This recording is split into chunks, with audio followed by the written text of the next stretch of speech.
자, 사도행전 1장부터 끝까지 한번 이렇게 쭉 읽어보신 분. 근래 들어서. 한 5년 전 말고. 사도행전. 네, 한번 읽어보신 적 있죠? 예전에. 우리 백 집사님은 한번, 금년 초에 한번 신약 읽으실 때 읽으셨고, 우리 박찬 집사님도 부분 전하고, 요번에 또 읽어오셨겠죠? 네. 네. 우리 기선 집사님도 예전에 저랑 같이 읽으셨고,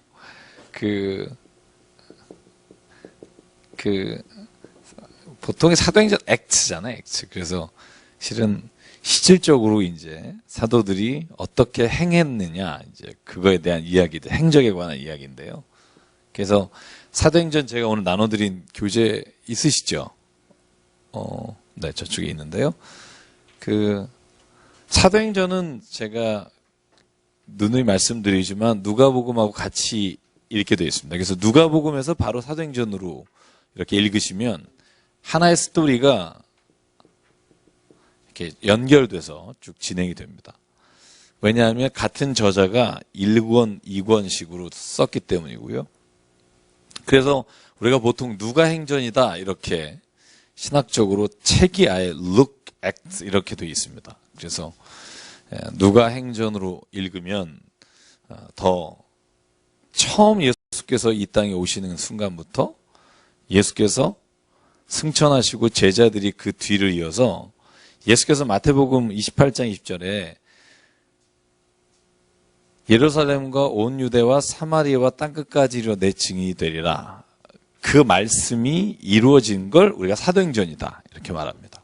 그래서 이 행전이 바로 예수께서 명령하신 땅끝까지 복음을 전하라는 이야기가 어떻게 이루어졌는지를 보여주는 게 사도행전입니다. 그래서 누가복음에 예수께서 하신 말씀, 약속을 사도행전에서 완성되는 것을 기록하는 것으로 생각하시면 좋고요.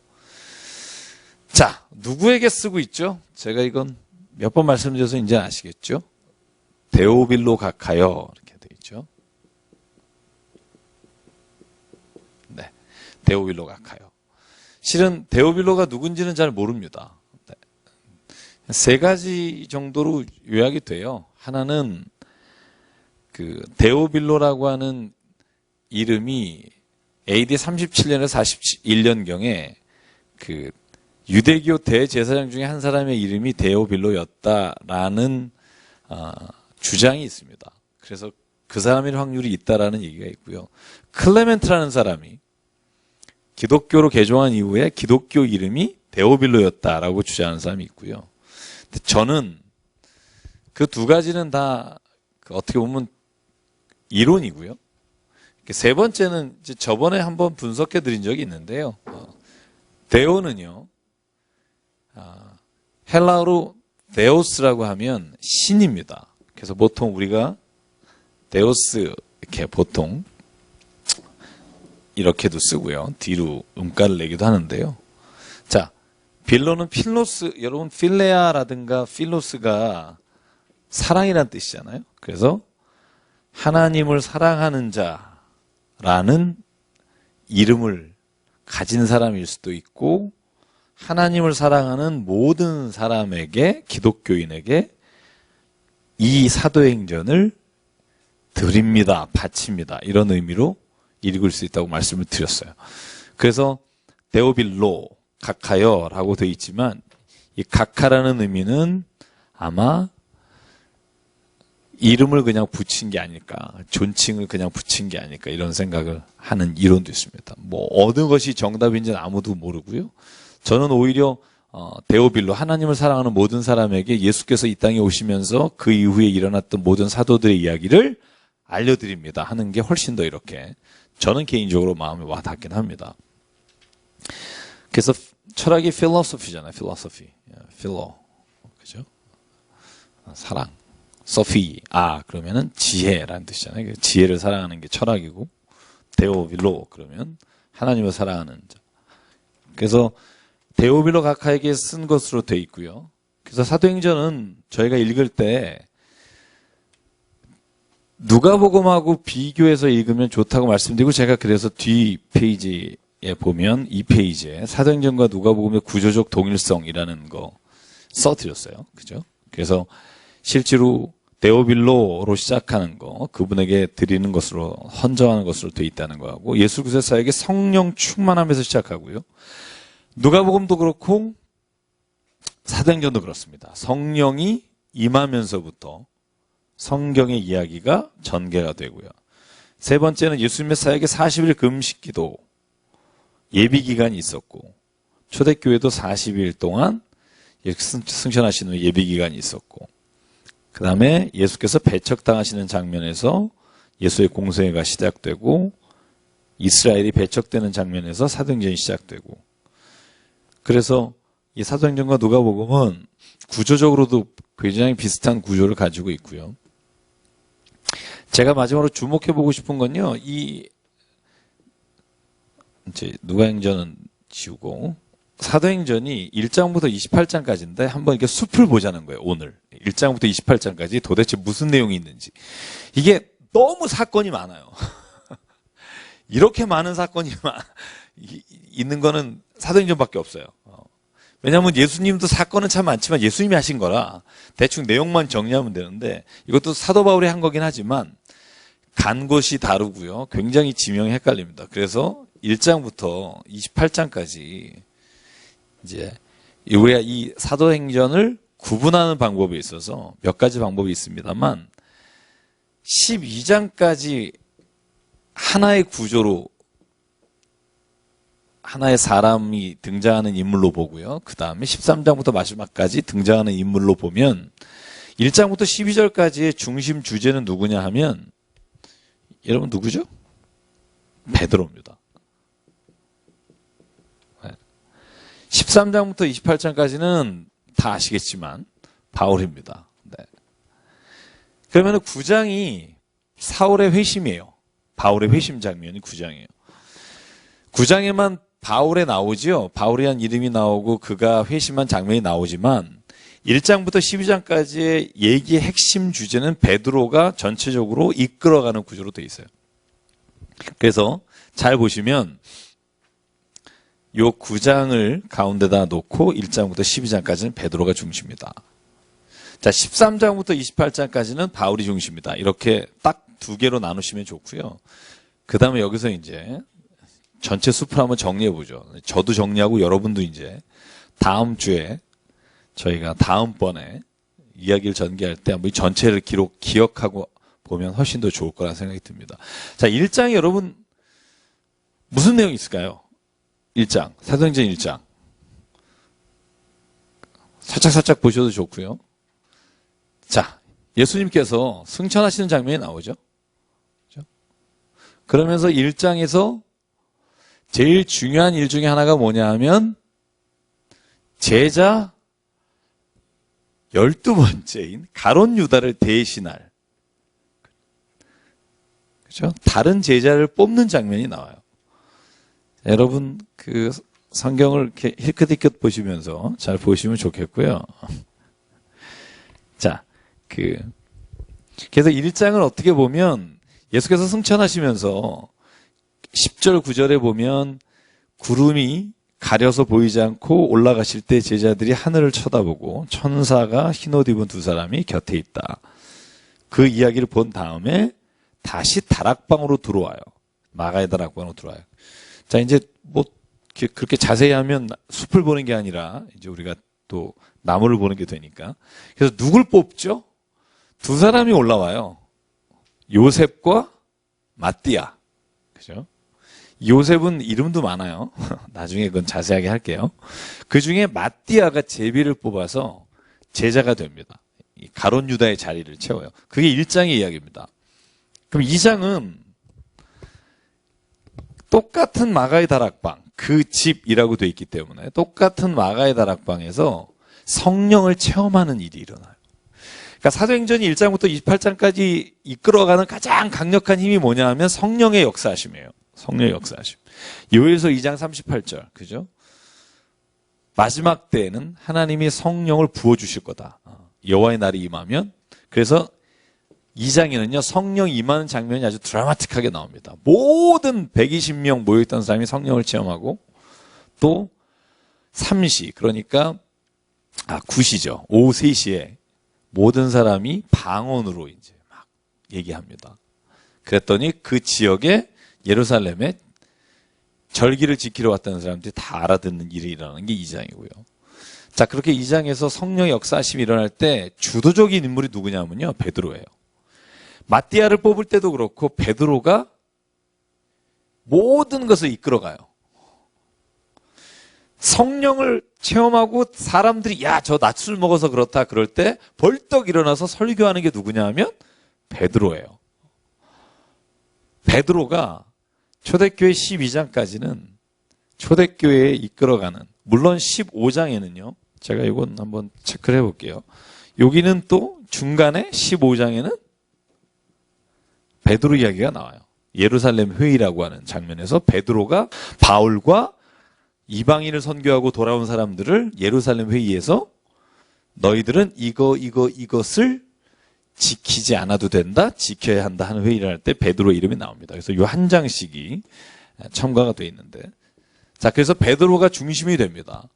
그래서 그 베드로가 중심이 된 건 3장, 4장까지 이어지는데요. 3장, 4장의 이야기가 뭐냐 하면, 여러분 기억나세요? 성령을 체험하고 나서 베드로하고 요한이 성전 미문에 앉아 있는, 그죠? 날 때부터 걷지 못하는 사람을 손을 잡아 이렇게 세웁니다. 은과 금은 내게 없거니와 내가 내게 있는 것으로 너에게 말하노니 곧 나사렛 예수 그리스도의 이름으로 일어나 걸어라. 그게 3장이에요. 그리고 4장은 그것으로 말미암아 공회에 서서 재판받는 장면이에요. 그래서 실은 요 3장, 4장이 베드로가 병자를 고치고 나서 주도적으로 이스라엘, 예루살렘 땅에서 그리스도를 믿는 사람들을 대변하는 역할을 하게 되고요. 자, 5장을 보면 무슨 내용이죠? 여러분 5장에 제일 먼저 나오는 일들이 뭐죠? 그죠? 아나니아와 삽비나. 4장의 마지막 부분에 보면 바나바라고 하는 사람이 나옵니다. 바나바는 어디 출신이냐면 구브로 출신이에요. 이따 보여드리겠지만 구브로는 섬이에요. 구브로 섬. 섬 출신인 바나바가 자기 재산을 다 팔아서 초기 교회 공동체에 내요. 그게 4장 마지막 절에. 그러니까 5장에 아나니아와 삽비라가 자기 재산을 팔아서 다 내고, 오히려 그런데도 숨겨놓고 성령을 속인 것 때문에 죽는 장면이 나와요. 5장 가면 자세히 얘기를 드리고요. 자, 6장에 가면 누구를 뽑는 장면이 나오냐면 1장에는 제자를 뽑잖아요. 12번. 가룟 유다가 죽은 그 자리를 넣고, 6장에 보면 제일 중요한 게 7집사를 뽑는 장면이 나와요. 여러 가지 이야기가 있지만. 그래서 7집사를 누구를 뽑고 어떤 기준으로 뽑았느냐가 나오고 난 다음에 7장에 가면 스데반이 죽는 장면이 나와요. 그러니까 지금 이야기 전개가 있잖아요. 이렇게 쭉 드라마처럼 생각하면 굉장히 쉽게 이해가 가는 장면들이에요. 그러니까 7장은 6장에서 뽑히고 나서 7장에서는 스데반이 죽을 때 설교가 제일 긴 설교를 해요. 제일 긴 설교. 보통 왜 영화 보면 마지막에 이렇게 총 맞고 오랫동안 얘기하잖아요. 할 얘기 다 하고 죽는 경우 많잖아요. 그죠? 그러니까 네가 계속 그러잖아요. 그래서 스데반 설교가 제일 길어요. 그래서 돌 맞기 직전에. 그래서 그것 때문에 돌에 맞아 죽는 장면 나오고, 재밌는 장면은요. 8장이 시작할 때 8장 1절에 스데반이 죽고 나서 8장 1절에 사울이 그 죽은 것에 증인을 섰다는 장면이 나와요. 그 단어가 나와요. 8장 1절에 나오죠. 그죠? 그러면서 8장에서는 사울이라고 하는 사람, 곧 바울이라고 하는 사람이 스데반을 죽인 바로 그 사람이라는 장면을 보여준 다음에, 그 다음에 8장의 주요 내용이 뭐죠? 뭐가 나오죠? 7집사님들이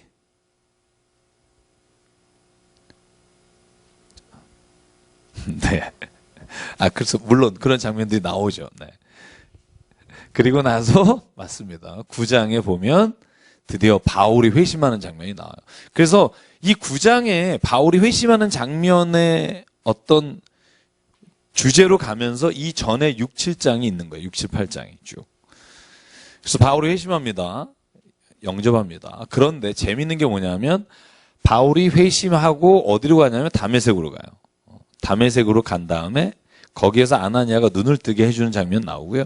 그리고 나서 다시 어디로 가냐면 예루살렘으로 가요. 근데 거기서 제자들이 배척을 해요. 그래서 다시 가이사랴로 갔다가 다시 다소로 가요. 그 장면을 우리가 살펴보는 것도 재밌고요. 자, 10장에 가면 10장은 다시 베드로 이야기가 나와요. 우리가 잘 아는 이야기가 나옵니다. 자, 바울을 하나님이 부르셨고 10장에 보면 베드로를 하나님이 준비시키세요. 고넬료라고 하는 사람이 가이사랴에서 여러분 성경에 보면 베드로를 부르는 장면 나오는데 그때 10장에 하나님이 베드로에게 환상을 보게 하셔서 고기를 먹으라 하시면서 이방인에 대해서 선교의 문을 열어주십니다. 이 사건이 있었기 때문에 15장이 가능해요. 그러니까 15장은 뭐냐면 사도 바울이 13장, 14장에 처음으로 1차 선교 여행을 다녀온 다음에 유대인들로부터 핍박당하고 또 유대교적 기독교인들이 왜 할례를 안 하느냐? 바울을 추궁할 때 15장에 예루살렘 회의를 할 때 하나님께서 이 기가 막힌 뭐냐면 10장에 베드로가 이방인 고넬료의 집에 가서 세례를 베푸는 일을 주심으로 인해 베드로가 15장에 할례를 금지해요. 할례를 하지 않도록 하라. 그런 얘기를 나눌 수 있는 게 하나님이 10장에서 베드로에게 이방인들을 선교할 때 거기에 성령이 역사하시는 걸 보게 합니다. 자, 11장이 그래서 베드로가 고넬료의 집에서 있었던 그 이야기들을 다시 예루살렘 교회에 가서 설명하는 장면이에요. 이방인의 집에 내가 가게 됐는데 그 세례 베풀 때 성령이 이방인에게도 임하게 됐습니다. 이 보고를 하는 게 11장입니다. 12장은요. 그렇게 복음을 전하는 과정에 세베대의 아들 야고보가 박해 때문에 죽습니다. 헤롯의 박해 때문에. 그 다음에 베드로는 옥에 갇힙니다. 그게 12장이 이제 베드로에게서 감옥에 갇히는 일이 있고, 여러분 재밌는 일, 우리 저번에 지난주에 우리 중보기도 팀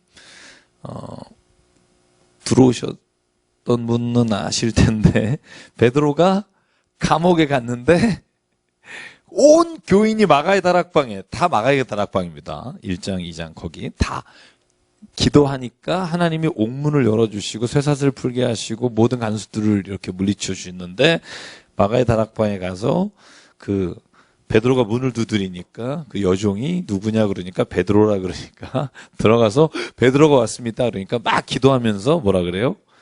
네가 미쳤구나. 미쳤구나. 베드로가 어떻게 오냐? 지금 감옥에 있는데. 그런 장면입니다. 그게 12장에 나오는 장면이에요.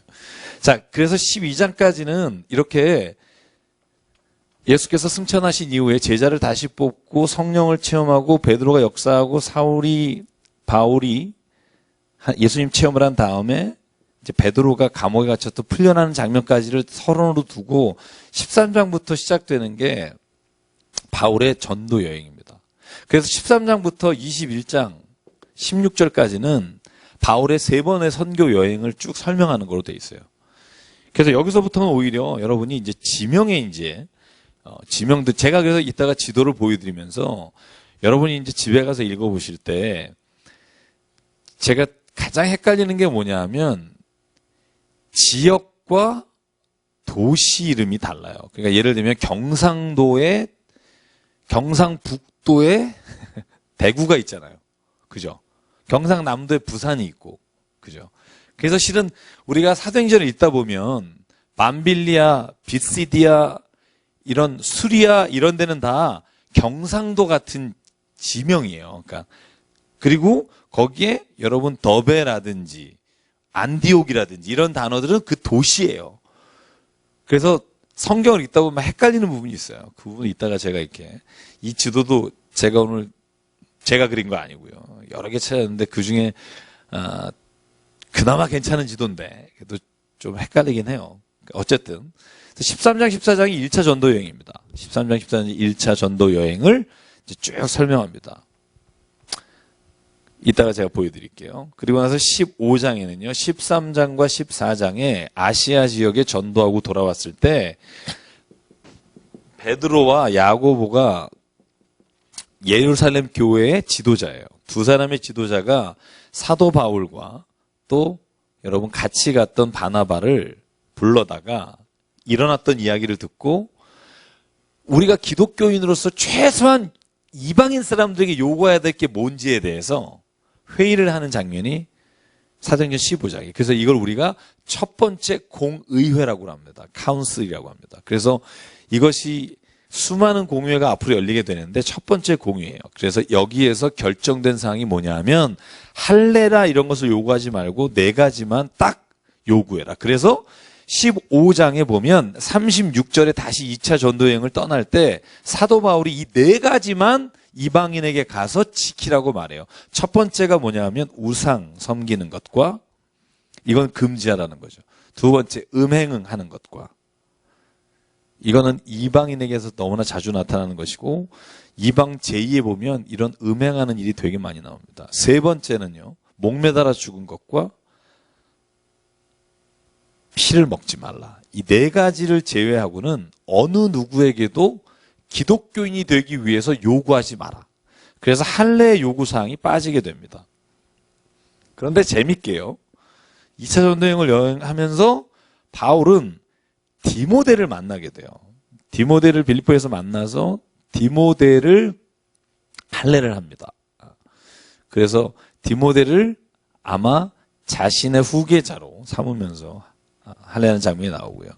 그래서 2차 선교여행은 15장부터 18장 22절까지 2차 선교여행이 나옵니다. 그래서 2차 선교여행은 이제 드디어 드로아에서 마케도냐, 빌립보로 전도의 물꼬를 유럽으로 트는 장면이 나오고요. 이따 제가 지도랑 같이 보여드릴게요.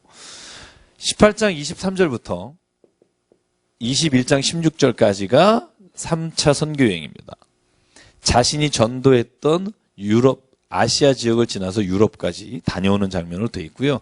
나머지 21장, 그러니까 21장 17절에서 28장까지는요, 26장까지로만 하죠. 27에서 28은 로마로 가는 장면이니까 요 5장 정도가 장장 예루살렘에 가서 바울이 재판받는 장면이에요.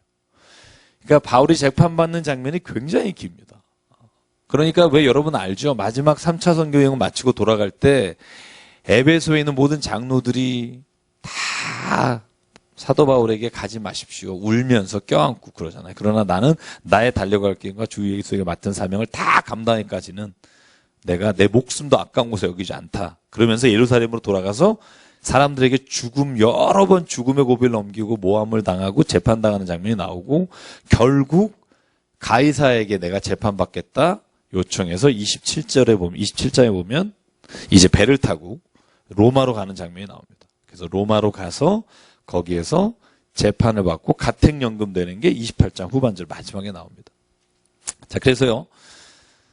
1장부터 28장까지 이렇게 좀 굉장히 길고 복잡한 것 같지만 이렇게 딱 나눠서 보면 이 이야기가 이렇게 여러분이 보시기에 어렵지 않고 한눈에 볼 수 있게 되리라고 믿는데 모르겠습니다. 그래서 자, 이제 지도를 보면서 제가 자세한 얘기를 좀 드린 다음에 오늘 1장, 2장까지 아마 갈 수 있지 않을까라는 생각을 해보고요.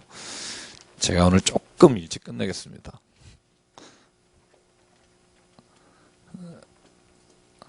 자, 그러면 한번 지도 틀어주시고요. 제가 여러분하고 같이 대충 대략적으로 한번 볼게요.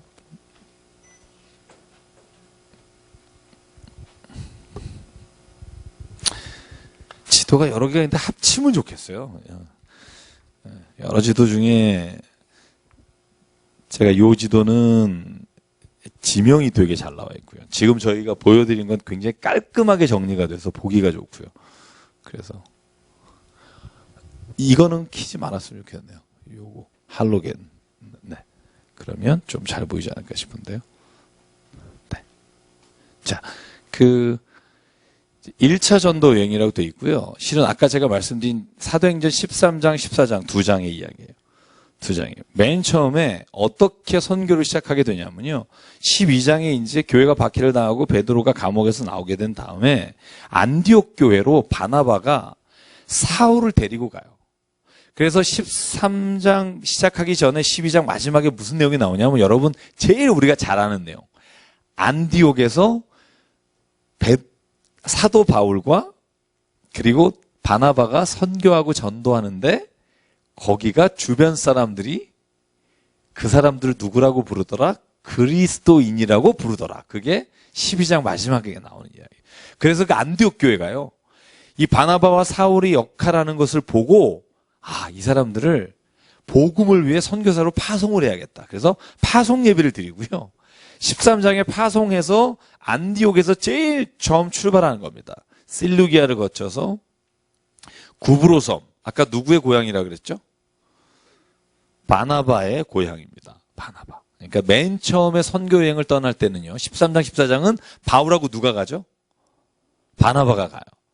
2차 선교 여행, 바울과 실라가 가요. 자, 1차 선교 여행 때 바울과 바나바가 가면서 한 사람이 또 갔어요. 누구죠? 요한이라고 불리는 마가예요. 마가. 근데 이 마가가 마가복음을 쓴 마가라고 우리는 이제 보통 알고 있고요. 이 마가가 마가의 다락방의 그 마가다. 우리는 그렇게 보통 이렇게 설명을 하기도 합니다. 그런데 이 마가가요, 잘 보시면 이 실라미에 들려서 바보라는 것에 여러분 뭐 바예수 무당이 왜 그 사도 바울에게 이렇게 도전하는 장면 나오죠. 기억 안 나세요? 꼭 읽어보세요. 집에 가서. 이 바보섬에서 그런 일이 나오고요. 그 다음에 다시 여기 이 버가라고 하는 곳에, 이게 여기가 지명으로 하면 밤빌리아예요. 밤빌리아가 이렇게 돼 있는데 지명이 밤빌리아의 버가라는 데서 마가가 나는 이제 선교에 같이 동참하지 않겠다 그러고 다시 예루살렘으로 돌아가요. 근데 이 마가가 아마 바나바의 친척일 것이다. 사촌동생일 것이다. 우리가 보통 그렇게 생각하죠. 그래서 재밌는 건 2차 선교 여행 때 바나바가 마가를 데리고 가자. 그러니까 바울이 반대요. 데려가지 않겠다. 그런데 보면 그래서 사도행전 15장 39절에 보면 심히 다투었더라 이렇게 되어 있어요. 누구하고 누가 다투냐면 바울과 바나바가. 누구 문제로? 마가 문제로. 심히 다투게 돼서 바나바는 마가를 데리고 어디로 갔더라? 성경에 어디로 간다고 되어 있냐면, 여러분이 뭐 기억하시려는 건 아니에요. 구브로로 갔더라라고 되어 있어요. 구브로 섬. 그러니까 바나바의 고향으로 간 거예요. 복음 전하러. 그러니까 첫 1차 선교 여행 때 들렸던 곳이 구브로 섬이고요. 거기에서 사역이 일어나요. 그리고 거기에 총독도 전도가 되고 그런 일이 일어납니다. 그래서 버가에서 마가는 떠나게 되고요. 거기에서 다시 어디로 가냐면 안디옥 가요. 여기는 수리아의 안디옥이 아니고 비슬리아의 안디옥입니다. 이 안디옥에서 다시 이고니온이라는 곳으로 가고요. 이고니온에서 루스트라에서 더베 이렇게 갑니다. 여러분 아마 루스트라에서 있었던 일은 알 겁니다. 루스트라에서. 그죠? 모르시면 다음에 하시면 되고요. 다시 이것을 거쳐서 버가에 와서 아탈리아에서 안디옥으로 오는 거. 이게 1차 선교 여행입니다. 그러니까 주로 선교 여행은 어디로 가냐면요. 여기가 아시아입니다. 아시아도 어디냐면 지금의 이게 터키 땅이잖아요. 이게 터키 땅. 갑바도기아 지금도 있죠. 지명상에. 이 터키 땅에 중간에서 왼쪽으로 아예 많이 가지 않습니다. 그리고 실은 바울은요. 자기가 선교가 이 아시아까지라고만 생각해요. 더 이상 선교할 생각을 갖고 있지는 않았었어요. 그런데 다시 안디옥으로 돌아왔죠. 돌아와서 바로 2차 선교 여행을 떠납니다. 그러니까 돌아오자마자 예루살렘에 가서 이제 물론 15장에 예루살렘 회의를 하죠. 회의를 한 다음에 자 15장 36절에 보면 다시 선교 여행을 떠나게 돼요. 예루살렘에서 안디옥으로 올라가서 2차 선교 여행은요. 육지로 갑니다. 육로를 통해서 넘기면 되죠, 제가. 자, 예루살렘에서 올라가서 안디옥에서 육로로 가요. 그래서 실은 2차 선교 여행은 재밌는 게 뭐냐면요. 아시아 선교에 대한 이야기는요. 길게 안 나와요. 바울이 갔던 곳을 다 지났더라라고만 나오고요. 그 다음에 나오는 것이 어디냐면 드로아예요. 드로아는 2차 선교 여행에도 나오고 3차 선교 여행에도 나와요. 2차 선교 여행 때는요. 우리가 아는 일이 딱 하나 있어요. 드로아에서 사도 바울이 기도할 때 마케도냐에 있던 사람이, 마케도냐는요 지명이에요. 이 지역 이름이에요. 마케도냐에는 여러분 베레아가 있고요. 그죠? 빌립보도 아마 마케도냐 지역일 텐데 여기 너무 멀다. 이 드로아에서 기도할 때 마게도냐 사람이 유럽 사람이란 말이죠. 우리를 좀 구해달라. 그래서 방향을 유럽으로 갑자기 트게 돼요. 그게 2차 선교 여행입니다. 그래서 2차 선교 여행 때 빌립보로 들어가서 빌립보에서 여러분 잘 아는 사람이 누구냐 하면 빌립보에서 교회 개척할 때 한 여인의 집에서 시작한다 그랬죠. 자주장사 루디아. 루디아가 빌립보 교회를 개척하게 될 때 그 집에서 하게 돼요. 그리고 난 다음에 아바볼리하고 아볼로니아를 그냥 지나서 데살로니카로 가요. 데살로니카 누구네 집에서 개척을 하죠? 다 집입니다. 우리가 보통 야손의 집이라고 하는 야손의 집에 쳐들어와서 그들을 잡아가는 장면을 보고요. 그 다음에 데살로니카에서 피신을 해서 베레아로 갑니다. 베레아에서 말씀을 전하고요. 그 다음에 가는 곳이 아덴인데요. 아덴은 바울 혼자 갑니다. 그러니까 다른 사람들은 여기에서 베레아에 가서 복음을 전할 때 이 빌립보나 이 데살로니가 지역에 있는 사람, 아가야 지역입니다. 여기 아가야 지역. 아가야 지역에 있던 사람들이 와서 바울을 죽이려고 하니까 바울을 아덴으로 보내요. 그래서 2차 선교행 때 보면 아테네에는 혼자 가요. 혼자 가서 여러분 말씀을 전할 때 에피큐로스파하고 스토아파하고 이렇게 철학 논쟁을 하고요. 아레오바고라고 하는 곳, 지금으로 말하면 정치민주 현장인데 거기서 바울이 전도하는 장면, 유명한 장면이 나옵니다. 너희들은 가보니까 알지 못하는 신에게라면서 절하면서 하더라. 그러면서 내가 믿는 하나님이 누구냐. 그래서 저는 이 14장에 나오는 아테네의 설교, 바울의 설교를 저는 최고의 하나님에 대한 설교라고 생각해요. 우리가 믿고 있는 하나님이 누구냐? 정말 길지 않게 가장 정확하게 설명한 게 아테네 바울의 설교인 것 같아요. 아테네에서 설교를 한 이후에 다시 고린도에 옵니다. 여러분 고린도 교회에서는 또 어느 집에서 이런 거 알면 재밌어요. 고린도에 여러분 부부 있잖아요. 유명한 부부. 브리스길라와 아굴라의 집. 그래서 실은요 다 유럽은요. 교회를 시작한 곳이 다 집이에요. 브리스길라와 아굴라는 직업이 뭐였어요? 바울하고 똑같은 천막 짓는. 그래서 같은 직업을 가졌으니까 더 잘 어울려서. 나중에 3차 선교 여행할 때 에베소 지역에 갔을 때 바울이 에베소 갔을 때요. 이 에베소에 브루스길라와 아길라가 와 있어요. 아굴라가. 그때 아볼로가 고린도로 가 있고. 그래서 재밌는 게 뭐냐면 3차 선교 여행하고 2차 선교 여행을 조금씩 비교해서 볼 수 있는 눈만 이제 열리면 참 좋은데 쉽지는 않아요. 그죠? 그래서 제가 이렇게 팁만 드리는데 고린도 교회는 그래서요.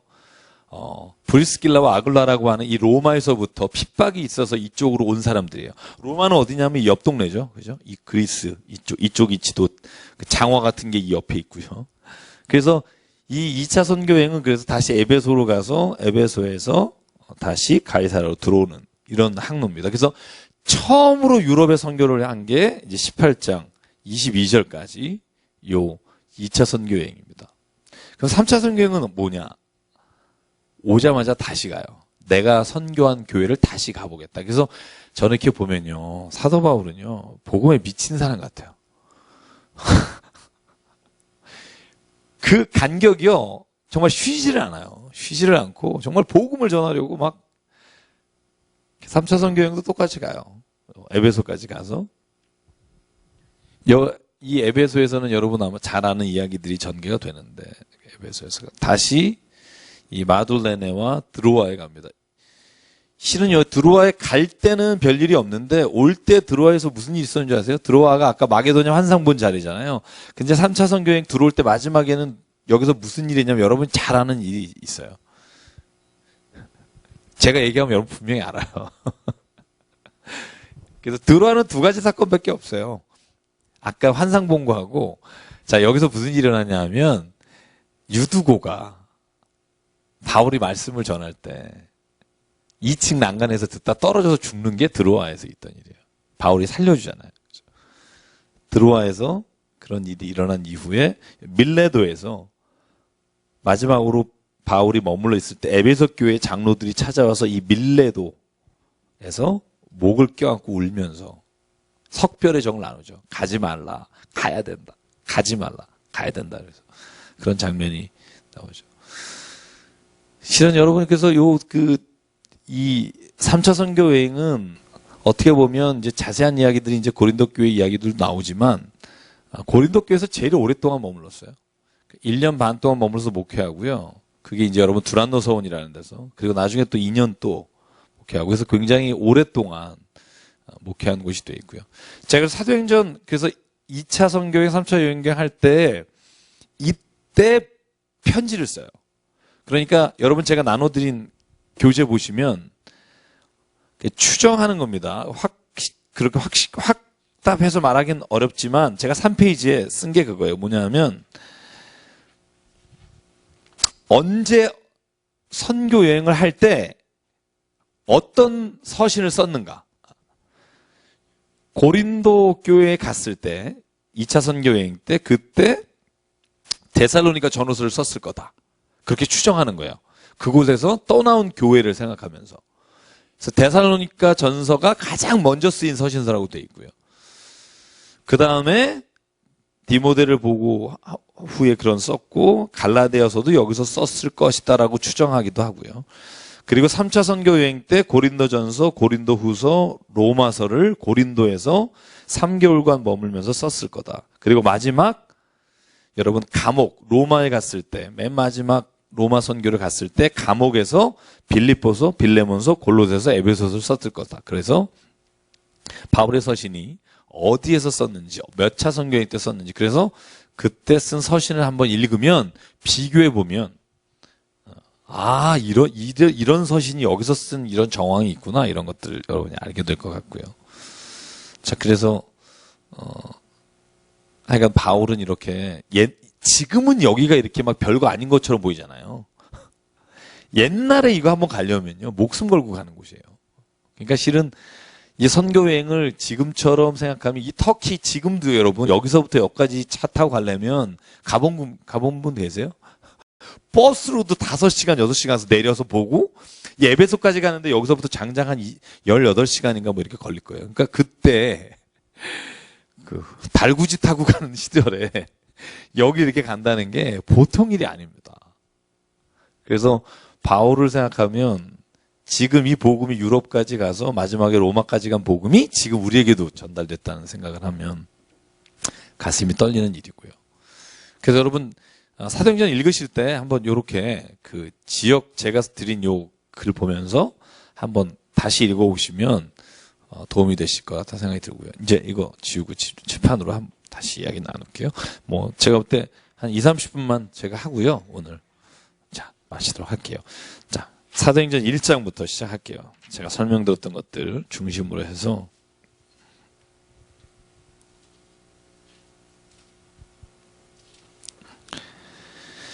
자 누가는요. 여러분 오늘 보시면 누가가 쓴 게 이 누가복음과 사도행전이잖아요. 얼마나 바울에게 충실한 자였냐면 디모데후서 4장 11절 보실래요? 디모데후서 4장 11절. 혹시 성경 있으시면. 이 누가가 바울에 관해서 정확하게 알고 있고 정말 자세하게 쓸 수밖에 없었던 이유 중에 하나가 디모데후서 4장 11절에 보면 사도 바울의 고백을 통해서 나와요. 자, 한번 같이 한번 읽어볼게요. 4장 11절 시작. 대만은 이 세상을 10절부터 한번 읽을까요? 10절부터. 자, 시작. 대만은 이 세상을 사랑하여 나를 버리고 데살로니가로 갔고 그리스게는 갈라디아로 디도는 달마디아로 갔고 누가만 나와 함께 있느니라. 그러니까 실은 디모데에게 편지를 쓰고 이 디모데후서는요 바울이 쓴 거의 마지막 서신 중에 하나입니다. 그런데 이 디모데후서를 보면 누가만 옆에 남아 있는 거예요. 계속 다 떠나고 어디로 가고 어디로 갔으나 누가만 나와 함께 있다. 그래서 실은 누가가 이 바울에 관해서 증언하거나 쓰고 있는 게 어떻게 보면 가장 정확하게 쓸 수 있는 근거라는 생각을 갖게 되고요. 자, 그래서 1장 쭉 한번 읽어볼게요. 자, 우리 데오빌로는 아까 이야기 나눴으니까 3절부터 8절까지만 함께 합독해서 읽을게요. 시작. 그가 고난 받으신 후에 또한 그들에게 확실한 많은 증거로 친히 살아계심을 나타내사 40일 동안 그들에게 보이시며 하나님 나라의 일을 말씀하시니라. 사도와 함께 모이사 그들에게 분부하여 이르시되 예루살렘을 떠나지 말고 내게서 들은 바 아버지께서 약속하신 것을 기다리라. 요한은 물로 세례를 베풀었으나 너희는 몇 날이 못되어 성령으로 세례를 받으리라 하셨느니라.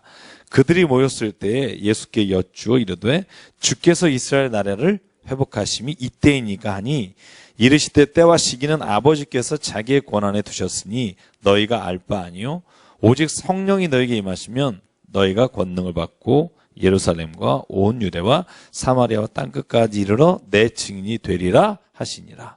아멘. 자, 지금 저희가 읽은 단락에 보면 40일 동안 그들에게 보이셨단 말이죠. 그리고는 예루살렘을 떠나지 말고 기다려라. 그죠? 기다려라. 뭐를 기다려라? 그죠? 자식이 말하세요? 성령. 요한복음에 보면 여러분 우리 기억나세요? 요한복음 16장, 17장 계속 예수님이 뭐라고 말해요? 내가 가는 게 좋다. 보혜사 성령이 너에게 오와서 진리를 그분이 알게 하시고 내가 말한 모든 것을 기억나게 할 것이다. 성령이 와야 된다. 성령이 와야 된다. 계속 말하잖아요. 그런데 기다려라. 뭐가 온다? 성령이 오실 것을 기다려라. 떠나지 말고 예루살렘. 그래서 부활하신 후에는 갈릴리에서 만나주시지만 다시 승천하실 땐 예루살렘에 와서 성령을 기다리게 하시는 거죠. 자, 그런데 오늘 성경에 보니까 제자들은 궁금한 게 뭐예요? 자, 이게 예수님의 생각과 제자들의 생각의 차이를 명확하게 드러내는데 4절에 보면 예수님은 뭐라 그래요? 아버지께서 약속하신 것을 기다리라. 그리고 성령 세례를 받으라. 그랬더니 6절에 제자들은 관심이 어디에 있어요? 뭐에 있죠? 예수님 언제 오십니까? 그러니까 이스라엘 나라를 회복하시는 거죠. 그러니까 예수님이 언제 오신다는 것으로 대별되는 게 뭐냐면 이 순간까지도 제자들은요, 예수님이 오셔서 이스라엘을 회복하시는 메시아에 대한 기대가 아직도 있는 거예요. 여전히 있는 거예요. 그랬더니 예수님이 뭐라 그래요? 그날과 그때는 누구만 안다? 아버지만 아신다. 이 때와 시기가 영어 성경에는요, times and dates에서 복수로 되어 있어요. 그리고 원어를 보면 그 의미가 뭐냐면 그것이 어느 순간에 오는지 얼마나 듀레이션, 얼마나 우리가 기다려야 되는지는 너네 문제가 아니다. 하나님이 하신다.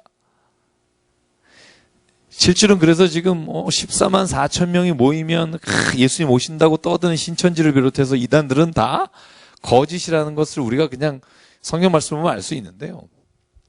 예수님이 원하시는 게 뭐냐 하면 성령을 기다리는 거예요. 성령을 받으라는 거예요. 여러분 9절에 보면 이 말씀을 마치시고 올라가셨습니다. 구름이 그를 가려 보이지 않고 올라가실 때 하늘을 가만히 보니까 흰옷 입은 천사 두 사람이 있고요. 11절 갈릴리 사람들아 어찌하여 서서 하늘 쳐다보냐 너희 가운데 하늘로 올라가신 예수는 다시 오실 것이다. 자, 여러분 3절에 나오고 또 여기에 올라갈 때 그 승천하신 장면을 본 사람이 고린도전서 15장 4절에 이하에 보면 무려 수백 명입니다. 그러니까 여기에는 지금 몇 명이라고 나오지 않잖아요. 그죠? 거기에는 지금 제자들과 예수님을 따랐던 사람들이 있는데 고린도전서 15장 4절에 바울이 말하는 걸 보면 거기에는 게바도 있었고 베드로도 있었고 12제자가 있었고 500여 명의 형제들이 있었고 야고보도 있었고 모든 사도가 있었고 만삭되지 못하여 난 자 같은 나도 있었다. 나에게도 보여주셨다. 그러니까 승천의 현장에는 없었지만 나도 그것을 봤다라고 말합니다. 그러니까 실은 굉장히 많은 사람이 봤다는 거예요. 그죠? 얼마나 많은 사람이 봤는지. 근데 여기 올라간다는 표현, 제가 여러분에게 늘 말씀드리지만, 이건 우리 인간적으로 봤을 때 올라간 거고요. 예수님이 지금 올라가셨으나, 이 올라갔다고 해서 지금 하늘의 어떤 보이는 곳에 어느 곳에 갔다는 표현은 아닐 거라는 거죠. 그죠? 그렇게 보여졌겠으나, 우리가 생각해 보면 우주는 둥그니까 결국 예수께서 올라가신 데가 만날 수 있겠지만, 실은 지구 반대편에 있는 사람들은 다 올라간다고 표현하잖아요. 그죠? 그래서 올라간 대로 올 것이다 하면 우리가 이제 예루살렘에만 이렇게 온다라고 이스라엘 사람들은 생각하는 거고요. 유대인들은 메시아가 그쪽으로만 올 거라고 생각하는 거고, 우리는 마지막 때 예수께서 이렇게 오신다 할 때는 전 우주적으로 오시는 걸 말하겠죠. 이렇게 한쪽에서 쭉 오시면, 예를 들면 우리의 반대편에 있는 나라는 못 보잖아요. 그러니까 실은 이 개념 자체가 그죠? 하나의 어떤 우리의 가식인 개념이 아니라 전 우주적으로 예수께서 오신다는 말일 거예요. 그죠? 그래서 그 부분에 대해서 좀 잘 우리가 언어적인 면을 잘 생각해야 돼요. 제가 시편할 때도 말씀드렸잖아요. 하나님의 콧김이 너희를 이렇게 물리치신다 그럴 때 하나님이 콧김이 어디 있겠어요? 하나님이 콧김이 있고 무슨 이렇게 휘파람 불고 막 오른손으로 치시고 그때 뭐 하나님 오른손이 어디 있고 왼손이 어디 있겠어요? 그러니까 실은 이건 다 우리가 가지고 있는 하나님에 대한 생각을 그죠? 이렇게 표현한 겁니다. 그래서 그분이 콧김, 저는 그게 너무 재밌는 것 같아요. 콧김을 부셨다 그럴 때 하나님이 영적으로 콧김을 부셨다 이런 표현들은 그죠? 하나님의 우편에 앉아 계셨다. 그죠? 하나님이 오른편이 있고 왼편이 있을까요? 저 가끔 생각해 봐요. 하나님이 만유, 그죠? 무소부재하시며 어느 곳에도 있는데, 그죠? 오른쪽과 왼쪽이라는 구분이, 여러분 어떻게 생각하세요? 저는 가끔 그래요. 하나님의 오른쪽과 왼쪽을 어떤 기준으로 할까? 하나님께는 동서남북이 없지 않을까요? 늘 그 생각해요. 하나님에게는, 그러니까 실은 우리가 오른편 그러면 이제 강한 것을 말하고요. 그래서 실은 하나님의 오른손으로 붙잡아 주십시오. 그 말은 뭐냐면 정말 하나님 강한 팔로 우리를 붙잡아 주십시오. 이런 어떤 우리가 하나님께 가장 그 원하는 바를 말할 때 쓰는 표현들이 성경에 좀 많습니다.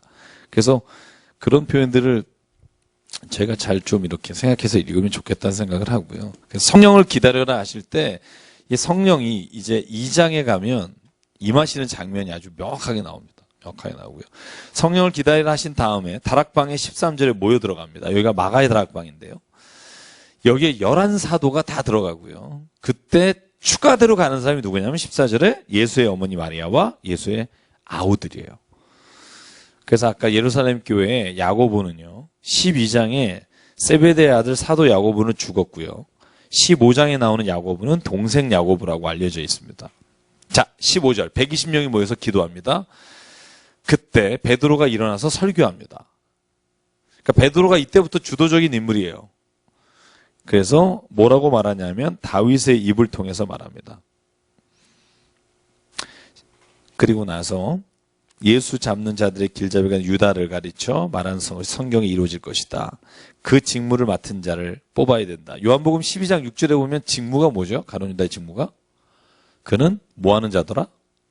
회개를 맡은 자였다 이렇게 돼 있죠. 그죠? 회개를 맡은 자였더라. 왜 이 장면이 어느 장면인지 아시죠? 요한복음 12장에 마리아가 향유를 부을 때, 그죠? 그때 야, 그 300데나리온 가난한 사람에게 주시 이럴 때 거기에 가룟 유다의 직갑이 나와요. 회개를 담당했던 사람이다. 그래서 보면 그가 아겔다마 피밧이라고 하는 곳에서 목매달아 배가 터져 죽었다. 자세하게 설명이 나오죠. 그리고 나서 19절, 20절 나오는 말씀들은 이제 시편 69편, 109편 말씀을 인용한 건데요. 그래서 그곳에서 마띠아라는 사람을 뽑게 됩니다. 자, 재밌는 거는요. 뭐로 뽑냐면 26절에 어떻게 뽑죠? 제비 뽑기입니다. 재밌는 건요. 제비 뽑기가 성경에서 이게 마지막입니다.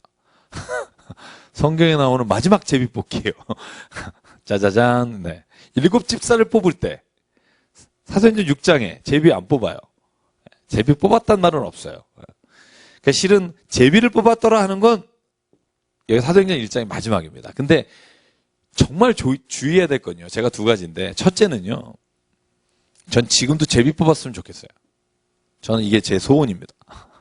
교회 총회장, 감리교회 감독, 제비 뽑았으면 좋겠어요. 제발 좀 돈 쓰고 막 그냥 인맥 동원해가지고 그런 것 좀 안 하는 세상이 오면 좋겠어요. 동의하십니까? 좀 전적으로 동의하셨으면 좋겠어요. 그 왜 20억, 30억을 쓰는지 이해를 못하겠어요. 저는 왜 저번에 말씀드렸잖아요. 제가 여성교회 할 때 예전에는 제비 뽑았어요. 선교 회원들 오신 분들 다 놓고 동그라미 하나 놓고 뽑은 사람이 동그라미 걸리면 회장했어요. 근데 제가 성경을 자세히 보니까 그건 잘못한 거였더라고요. 성경의 제비 뽑기는 그런 게 아닙니다. 오늘 성경에 보면요. 제비 뽑기는 우리가 다 모여서 한 사람을 뽑히면 그 사람이 맞는 게 제비 뽑기가 아니에요. 제가 이걸 잘 알고 해야겠더라고요. 총회장이 제비를 뽑던, 선교회 회장이 제비를 뽑던, 먼저 제비 뽑기 전에요. 기도로 어떠한 사람이 하나님의 일을 해야 되는지 먼저 뽑아요, 후보자를. 그게 먼저 있어야 돼요.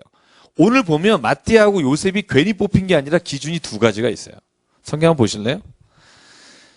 자, 어떤 기준이 있죠? 21절과 22절을 같이 읽을게요. 자, 시작. 이러함으로 요한의 세례로부터 우리 가운데서 올려져 가신 날까지 주 예수께서 우리 가운데 출입하실 때에 항상 우리와 함께 다니던 사람 중에 하나를 세워 우리와 더불어 예수께서 부활하심을 증언할 사람이 되게 하여야 하리라. 자, 여러분 기억하세요? 사도행전 6장에 7 집사를 뽑을 때도요, 기준이 있어요. 명확하게. 성령이 충만한 자, 지혜가 충만한 자, 칭찬을 받는 자. 또 한 가지가 뭐죠? 또 한 가지가 뭐죠? 하여간. 그래서 기준을 정해놓고 그 기준에 합한 사람들 가운데 제비를 뽑아요. 그래서, 제가 요번에 또 성경 읽으면서 하나를 제가 또, 이걸 정확히 보니까, 내가 아무나 제비 뽑는 건 잘못한 거다. 정말 자격이 없는 사람을 뽑아놓으면 그 사람의 교회도 안 나올 수 있고 맡아서 망칠 수도 있다. 제가 오늘 보니까 기준이요. 요한의 세례부터 이건 뭐예요? 예수께서 처음 사역을 시작하실 때부터 승천하실 때까지 예수와 항상 함께 있었던 사람. 우리와 함께 항상 있었던 사람. 여러분 이게 뭐예요? 충성한 사람이에요. 성실한 사람이에요. 인간적 기준으로 볼 때. 그리고 그 사람이 예수께서 부활하심을 증언할 사람, 체험이 있는 사람이에요. 간증이 있는 사람이에요. 신앙이 있는 사람이에요. 그러니까 그 사람 쉽게 말하면 마띠아가 되든 요셉이 되든 아무 상관이 없는 거예요. 그 둘 중에 누가 돼도 그때는 제비를 뽑는 게 좋은 거죠. 대통령도 제비 뽑았으면 좋겠어요. 저는 그렇게 돈을 들어가면서 대통령 뽑아봤자 국회의원 뽑아봤자 솔직히 말해서 제가 한번 질문 드려볼게요. 구의원 알고 뽑는 분 있으세요? 누가 일 잘하겠다고? 저는 그 사람 이름도 처음 들어보고요. 이력서 봐도 잘 모르겠고요. 이걸 왜 난 선거를 왜 하는지 잘 모르겠어요. 시간 낭비, 돈 낭비.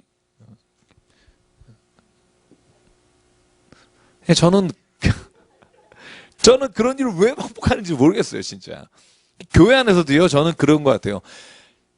정말 이게 만약에 진짜 한번 우리가 다 믿음으로 순종하고 순복하고 자격 있는 사람들이 올라오면 장로님 중에 저는 올해는 2사람이 됩시다. 그러면 제비 뽑아 2사람이 당첨되면 주님이 뽑아주니까 할 수 없이 해야죠. 나머지 3분은 가벼운 마음으로 이렇게 장로님도 됐으면 좋겠어요. 막 투표하고 막 3분의 2 안 나오면 교회 떠나고 막 교회 풍지박산 나고 막 이게 요즘 교회거든요. 또 사람 얼굴 모르니까 또 주차봉사 안수 집사님들 막 나 기호 몇 번입니다 이러면서 이렇게 그런 일을 안 할 수 있는 방법 제비 뽑기다. 근데 그 중에 제가 보니까 원칙을 정해서 그 원칙에 합한 사람 중에 한 자리를 끼워야 되니까 한 사람을 뽑는 거고 2자리를 끼워야 되면 2사람을 뽑는 거고. 야, 그렇게 하면 얼마나 재밌을까. 그죠? 장로님이 자격되신 10분 중에 올해는 2명만 합시다. 2명만 뽑고. 내년에 또 뽑고. 저는 그런 날이 오게 될 줄 믿습니다. 그래서 모두가 다 거기에 동의하고 기쁨으로 일하고.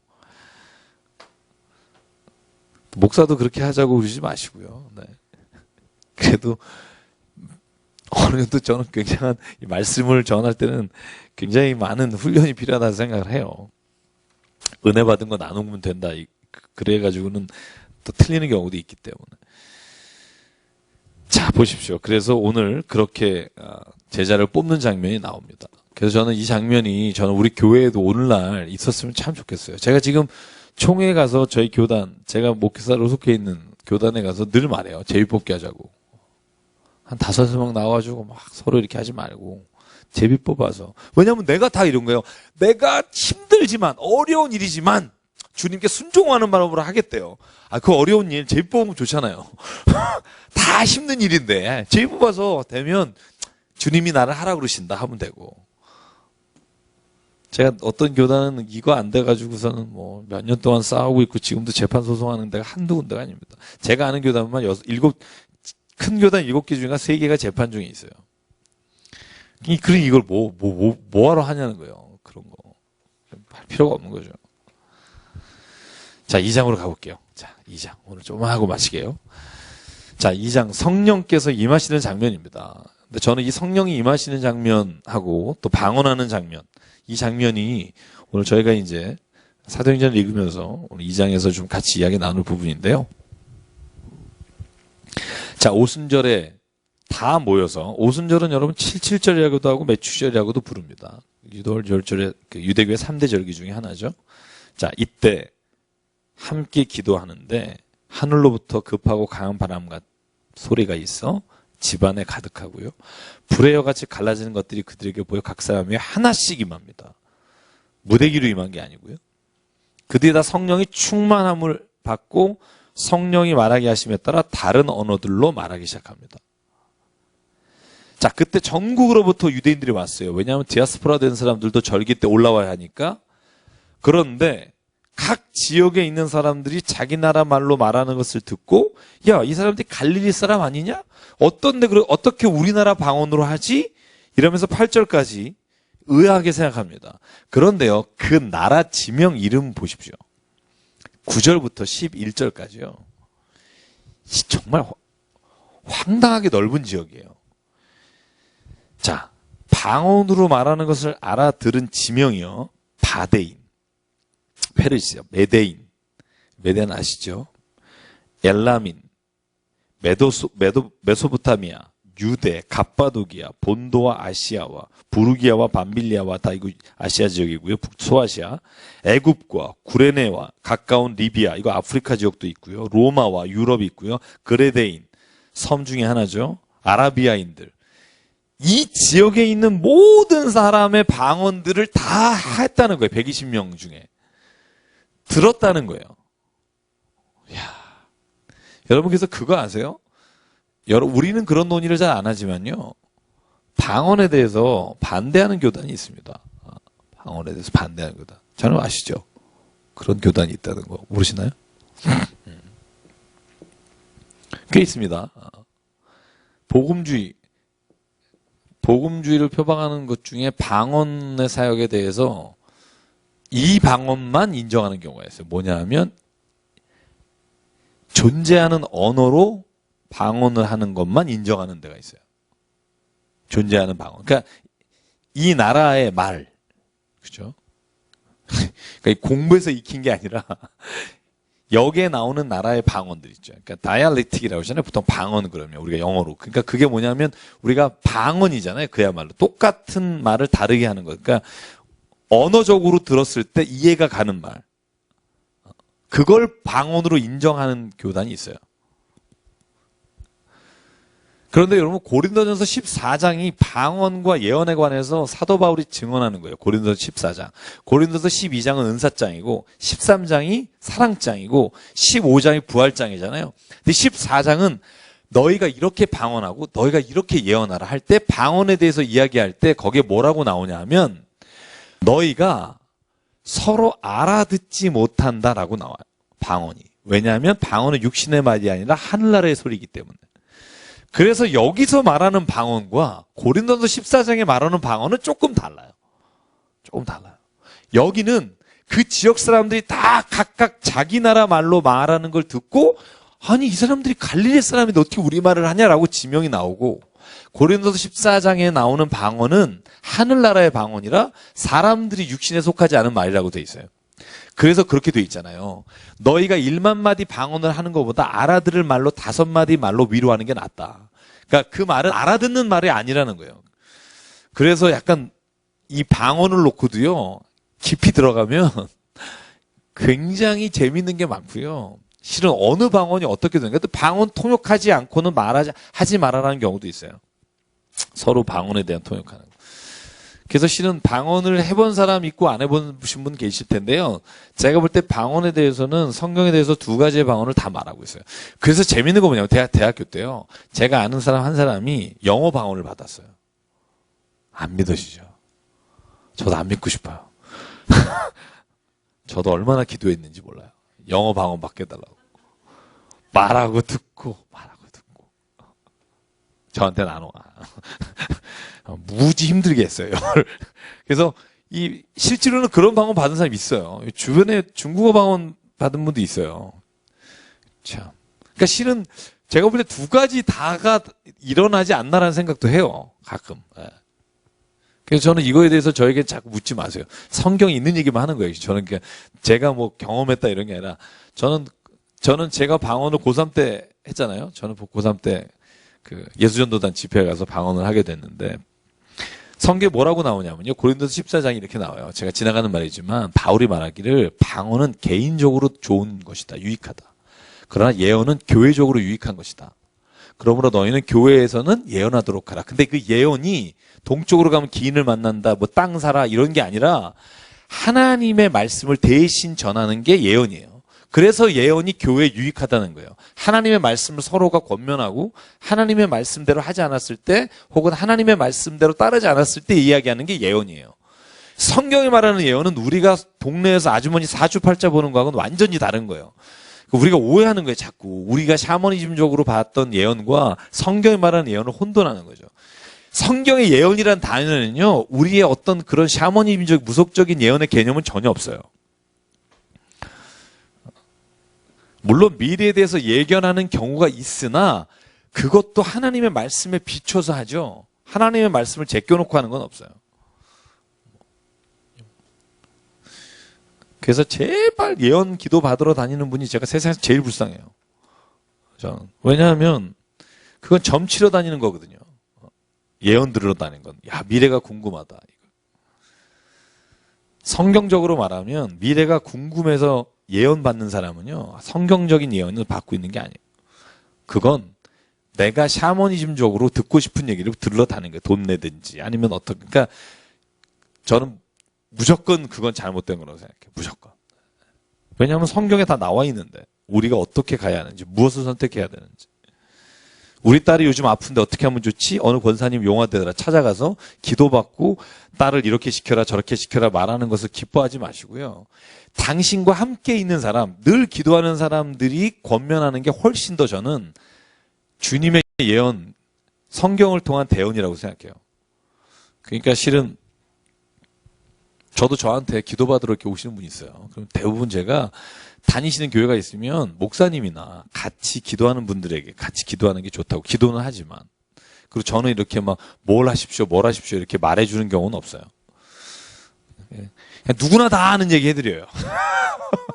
얘가 문과 쪽이 재능이 있으면 이런 걸 하시고. 그 대신 딱 하나는 해요. 공부보다 하나님의 말씀을 배우는 일에 제일 초점을 두십시오. 이건 해요. 왜냐하면 그건 성경의 말씀을 예언하는 거예요, 제가 요번에 여름성경학교 동영상, 여러분 제가 혹시 공유한 거 보신 분 계세요? 송강옥 씨 변호인 이렇게 보셨죠? 저 약간 눈물 났어요. 안 그러셨어요? 집사님, 저는 그거 보면서 그냥 웃기어서 너무 웃다가 어느 한 대목에서 눈물이 확 났는데 뭐냐면, 그러니까 큐티에 대한 건데요. 그 송강호 씨가 왜 변호인에 보면 책을 딱 던지면서 막 이게 일반 서점에서 파는 책입니다. 뭐 이게 왜 이런 거니까 하는 장면이 있는데 그걸 어떻게 더빙을 했냐면 책을 딱 그래서 확 던지면서 이게 일반 시중에 나와 있는 큐티 책들입니다. 이렇게 많은 큐티 책들이 있는데 얼마나 좋은 큐티 책이 있는데 한 번 애들한테 큐티 책 사본 적 있습니까? 빚을 내서라도 참고서 사주고 학원 보내면서 한 번이라도 돈을 내서 아이들에게 하나님 말씀에 대한 책을 사준 적 있습니까? 막 이러는데 눈물이 핑 돌더라고요. 진짜 그런 적이 내가 그렇게 해본 적이 있나? 진짜 막 학원 보낼 때는 어려운 돈을 내서 하는데 하나님의 말씀과 하나님을 아는데 정말 내가 그만큼 돈을 내본 적이 있나? 저는 그때 그거 보면서 울었어요. 그냥 웃기라고 만든 장면인지 모르겠는데, 그게 예언이라는 거예요. 성경이 말하는 예언은 하나님께서 우리에게 가르치시고 말씀하신 것들을 우리로 하여금 따르고 기억나도록 대신 전하는 게 예언이에요. 우리가 다 아는 얘기지만 우리가 그 이야기를 들을 때 내 삶의 방향을 바꾸게 되잖아요. 그게 예언이에요. 성경이 말하는 예언. 그래서 나비라고 하는 히브리어 말씀드리면서 이 예언이라는 단어는 대신 하나님의 말씀을 전한다는 대언이다. 이게 성경이 말하는 예언이다. 프로페시라는 단어가 영어 성경에서 번역된 것이 조금 우리에게 잘못 번역된 거다. 이렇게 말씀드린 거죠. 제가 늘 그러잖아요. 타로점이나 성경점이나 비슷하게 보시는 분이 있다고. 막 이렇게. 동쪽으로 가라. 막 이렇게 성경 뒤져가지고.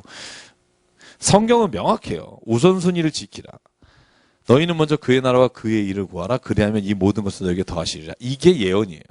그러니까 예언이란 말은 뭐냐면 성경의 말씀을 오늘 우리에게 다시 전해주는 게 예언이에요. 그래서 구약에 나오는 예언서의 예언자들은요, 예언 정말 어떻게 보면 중간중간에 이해할 수 있는 환상 같은 이야기가 있지만 대부분의 이야기가 이거예요. 너희가 회개하면 하나님이 너를 용서해 주실 것이고 너희가 회개하지 않으면 바벨로니아가 너희를 멸망시킬 것이다. 이게 예언이에요. 그거 누가 몰라요? 아니 이걸 누가 몰라요?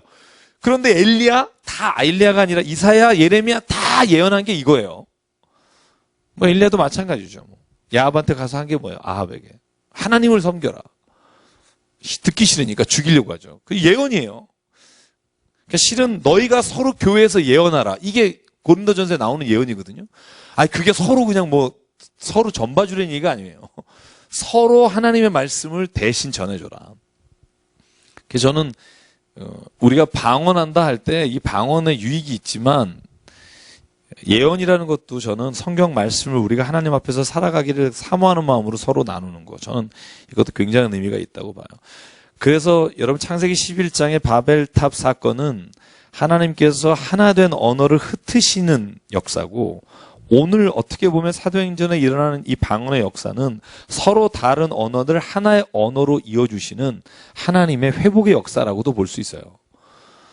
성령이 임하면 하나님께서 분리됐던 것들을 하나 되게 하시는 은혜가 일어납니다. 그게 성령의 은혜예요.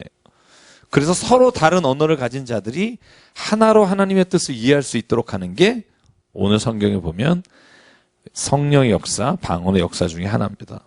얼마나 그게 강했으면 13절 술 취한 것 같이 나타나고요. 베드로가 벌떡 일어나서 설교합니다. 술 취한 것이 아니라. 그러면서 베드로의 설교가 긴 설교가 이어집니다. 자, 오늘 여기까지 하겠습니다. 그죠? 우리 오늘 여기까지 하고 다음 주에요. 제가 12장까지 나가보려고 하겠습니다. 12장까지. 그래서 12장. 오늘 제가 말씀드린 12장. 베드로 감옥에 가고 야고보가 죽고 박해당하고 헤롯이 그런데 죽게 되는 장면. 거기까지 읽어오시고요. 다음 주에 그렇게 진행해 보도록 하겠습니다. 그 다음에 이제 13, 14, 1차 선교회, 그렇게 2차 선교회, 3차 선교회 묶어서 갈게요. 그럼 이해하시기 편하실 것 같다는 생각이 듭니다. 그래서